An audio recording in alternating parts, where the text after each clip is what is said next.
Hi, I'm Sheléa, and you are watching LifeMinute TV. Singer-songwriter and pianist Sheléa has just dropped a brand new Christmas single, right on the heels of her recent 5-track EP, Spirit, and she stopped by the LifeMinute studios to tell us all about it and more. This is a Life Minute with Sheléa. So we're in New York, it's Christmas time, so I got this new song called Want This Christmas With You, and I just imagine everybody just decorating their tree, dancing around with their family to this song. It's upbeat, it makes you smile, and I really, really loved writing it with my production and writing partner, Davey Nathan. I think I even remember when I wanted to be an artist, I just wanted to be an artist to make a Christmas album. So I just love Christmas music, and I just love adding to the soundtrack of memories for people. I had a wonderful uncle, a very courageous uncle, who just lost his battle with ALS this year. But he had it for 15, 16 years, which is pretty unheard of for that particular disease. And I remember one of the first times that he was hospitalized, we spent Christmas with him. And his beautiful daughter, who's my little KK, I love her so much. We were all together, all the cousins, we were there. And I remember my Uncle Chris, which was her dad, telling us to go sing to the other patients on Christmas, because we're a pretty musical family. And so we just went from room to room, singing, for these patients who were spending Christmas in the hospital, and I remember going downstairs, there was a piano there, and we were just all singing and being silly, and when people would actually come into the hospital, they would have a smile on their face, they would come in, you could see their faces were a little down, and they might have had some kids and that were coming to maybe visit someone, and they would just start smiling, and I just was thinking, this is the real meaning of Christmas. This is the true spirit of Christmas. And so that's one that I, as an adult, that I always hold dear. 'Cause I feel your spirit here with me. I just dropped an EP called Spirit in August. I absolutely love every single song. Again, my production partner and writing partner, Davey Nathan, we wrote these songs, just came from the heart. I remember the very first song we wrote together, and it just seemed to flow, and we looked up and we had all these songs, and so we've kind of been spoon feeding a single every month, and now we decided to drop the EP, and then next year it will be the full-length album. Some people say it's kind of like a happy Amy Winehouse record. It has those soulful sounds, but I'm very much in love right now. So there's a lot of just songs that really came from me being in love.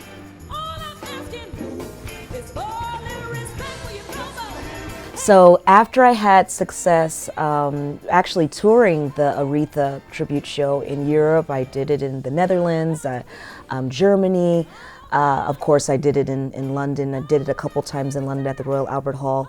I just said, Aretha is an American artist. I got to bring this show to the States. And so PBS was so kind and gracious to allow me the platform to bring the show to their programming. And, just a little plug, we got to support PBS right now more than ever. So I just love PBS. That was my 10th PBS special. It's called Aretha with Sheléa and the Pacific Symphony.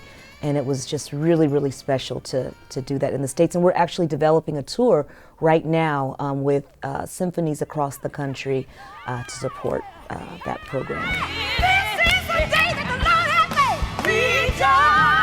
I just finished a run at the Public Theater. For those who don't know about the Public Theater, that's where Hamilton started and Hell's Kitchen, and now we're hoping Oh Happy Day. We're hoping that will be our beginning, and we'll continue to go to new heights. But I just had such a privilege of let me tell you, it was a grind. Doing 8 shows a week is not for the faint of heart. I do feel like, because I have done so much touring, that at least gave me a taste, not the full thing, but a taste of what it means to sing that often and, that duration.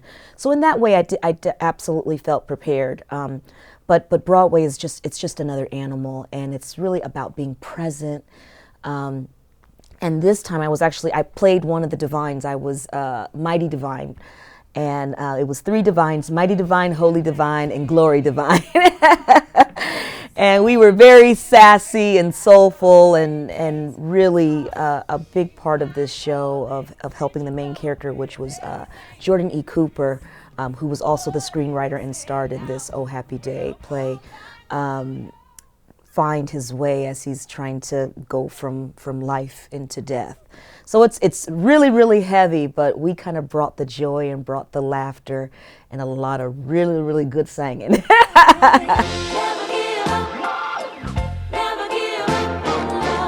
My earliest memories of just existing in life revolve around music. You know, both of my parents are very, very musical.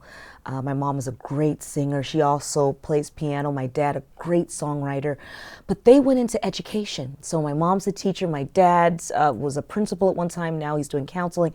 You know, so they've always been in education. In fact, I grew up thinking that everybody's parents had, you know, summers off and Christmas breaks and a week for spring break and all that. So, but like I said, I never thought I would do it as a career because education was what was the focus in my household.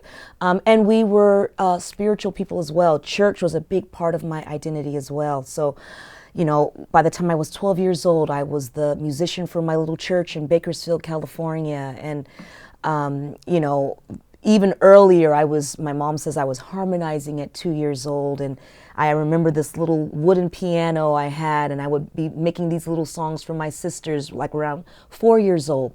So again, music was just always a part of my life. It wasn't until I went away to college. I went to an HBCU called Oakwood University in Huntsville, Alabama, and there was a girls group there that we kind of developed, and we had our first taste of, like, you know, trying to get signed with a label, and, you know, we were in the studio and we're writing and producing. And I remember I told my mom, I said, you know, I think I can drop out of college now because I know what I want to do. This is it. This is it. Like, this is it. There's nothing else for me. And she was like, no, we're not going to do that. So this just shows you how much I didn't think I would be an artist. Music was never my major. It was always just my minor. And so I was changing my major left and right, trying to find myself, and my mom said, listen, you find out whatever credits, however much you have in that, you get on out of there. And so it happened to be music. And so I ended up graduating from Oakwood with a degree in music, emphasis piano, cum laude. I'm actually kind of proud of that.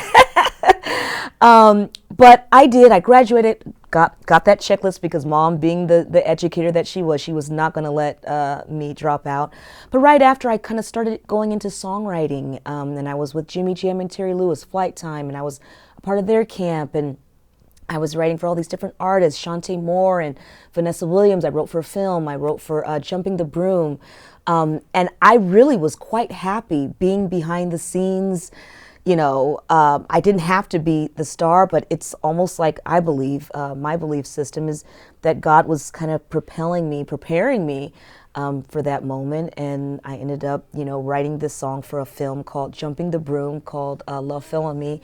And that ended up being the title track to my first album. It was Love Fell on Me, and Stevie Wonder played harmonica on it. And you know, I guess I'm kind of jumping around like, well, how did I even meet Stevie? But that was through Take Six, very dear brothers of mine who I was featured on their album singing Someone to Watch Over Me. And Stevie heard that, and it was just this immediate connection. I belong to you. There's nothing I can do but love you. I've been so blessed to have, you know, had such iconic opportunities to perform at, you know, places like Carnegie Hall, the Kennedy Center, the White House twice. That was pretty amazing. I already mentioned the Royal Albert Hall. That one was really a pinch me moment because I never even imagined that I would ever play that, let alone like 3 times in a row. The last few years I've been at the Royal Albert Hall like every year. But yeah, I would have to say the White House was probably the most just memorable for so many reasons. I was doing a tribute to Burt Bacharach and Hal David the first time. The second time it was a tribute to Ray Charles. But the first time I brought my dad. I could only bring one person, which was very difficult because I'm very close with my sister, very close with my mom. But I brought my dad. My grandmother, who is now 94 years young, they lived in Birmingham, during the civil rights movement. And so I just knew that this was such a big moment. This was when President Obama had first become president. And so that was something that she never thought she would see in her lifetime. And so I brought my dad, and it just was the most beautiful, historic moment. I felt like I was just walking in a history book. It was just so beautiful. And the second time was just so so life-changing, because I remember I did this duet with Anthony Hamilton, and it was called The Right Time. And we just set that White House on fire. I mean, we tore the place down. And I just remember while we are singing, President Obama is fanning Michelle Obama because it's getting so hot. And I remember I closed my eyes at the end of the show, and by the time I opened, I see President Obama and First Lady Michelle giving us a standing ovation. And so that is just a memory I will take with me forever. And another really sweet memory was the first time. I remember we were last in line. There was like a receiving line where you would have a photo op with the president, First Lady, and then it was Burt Bacharach. And I just remember we were dead last. Me and my dad were dead last. And I was late, I'm sure. And I just imagined that their faces were probably tired of smiling, because I know how that feels. And so I just remembered telling them, we're the last ones. And I will never forget, First Lady Michelle Obama opened her arms and she said, "They saved the best for last." And she gave me the sweetest, warmest hug. And President Obama, I remember him saying, "So I hear you have an album coming out. I hear you're about to blow up." And I was like, "How do you know about this?" So that's just a beautiful, beautiful moment for me to cherish. And that one, I had my dad with me, and they had a moment as well. It was just pretty iconic. But I wish I had a time machine. I would travel back to our love. Okay, so growing up, I grew up in a very Christian, somewhat strict home, and I could only listen to music that was sacred, gospel music. What's funny is I was able to listen to classical music as well too, because I did play piano and I was taking lessons, but yeah, it was predominantly gospel music, so I had to play a lot of catch up later on.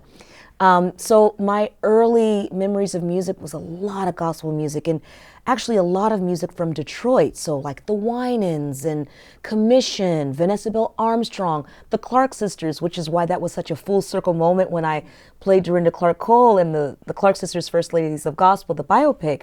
But yeah, Yolanda Adams, BB and CeCe, I mean, a lot of gospel music. Take Six. I mean, I literally could just go on and on, but those were the ones that I listened to the most. And honestly, before all of them was my mom. I remember, as this little kid, I remember one of the homes we had, it had this little banister, and there was our piano, our family piano that was down. And I remember her and my dad working out a song.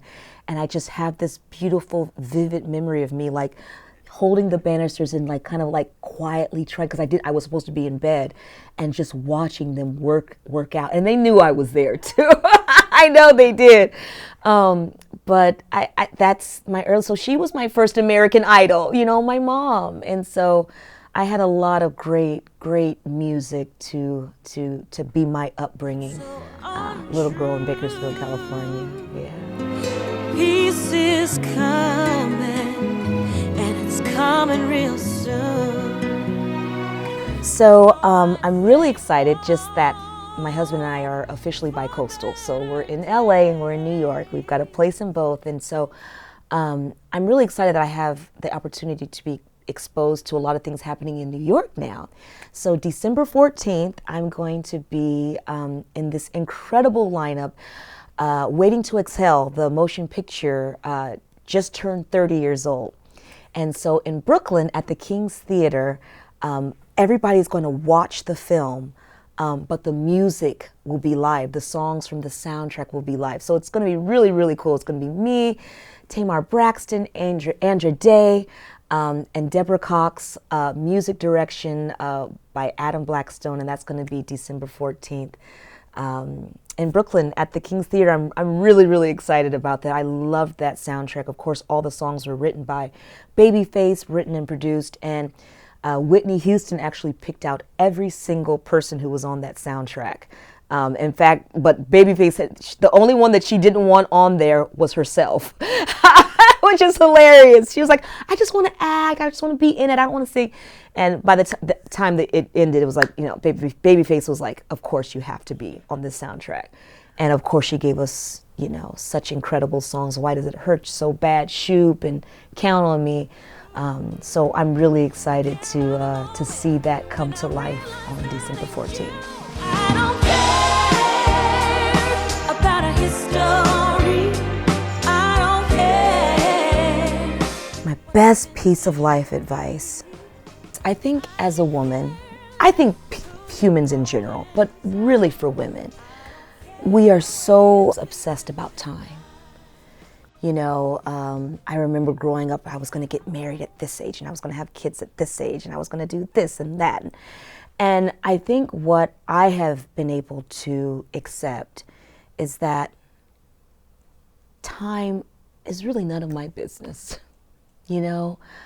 What is my purpose and my focus is just being the best human artist, creator, wife, daughter, sister, friend that I can be, and just doing my best and not worrying about these benchmarks of I should be here by now, I should be doing this by now. Because when you throw all of that out of the window, you really are free to do what you're just passionate about in the moment, not worrying about how old you are, younger or older. Sometimes we always focus on the older because, it's hard to get old.